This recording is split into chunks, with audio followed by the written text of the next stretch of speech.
Национальный проект закона по сохранению и продвижению гагаузского языка был разработан научно-исследовательским центром и управлением культуры Гагаузии. По словам начальника управления образования Натальи Кристевой, он будет способствовать развитию гагаузского языка и отвечает актуальным потребностям общества. Направлен на оптимизацию процесса использования цифровых технологий для обеспечения качества и устойчивости языкового образования, создание постоянно действующей системы изучения гагаузского языка на протяжении всей жизни всеми гражданами. Костяк законопроекта составляют положения, отражающие политику применения гагаузского языка в системе образования и публичной сфере. В частности, проект закона предполагает формирование языковой среды на всей территории автономии. Вторая цель – обеспечение доступа к качественному языковому образованию для всех посредством равноправного включения в общее высшее и обучение на протяжении всей жизни.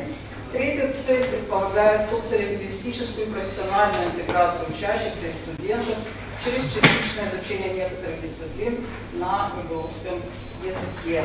Национальный законопроект по сохранению и продвижению гагаузского языка будет направлен президенту Республики Молдова, премьер-министру, Министерству исследований и образования страны для дальнейшего согласования и инициирования для утверждения на уровне правительства Молдовы. Марина Топал, Александр Глеков, Алексей Герчук, ГРТ Новости.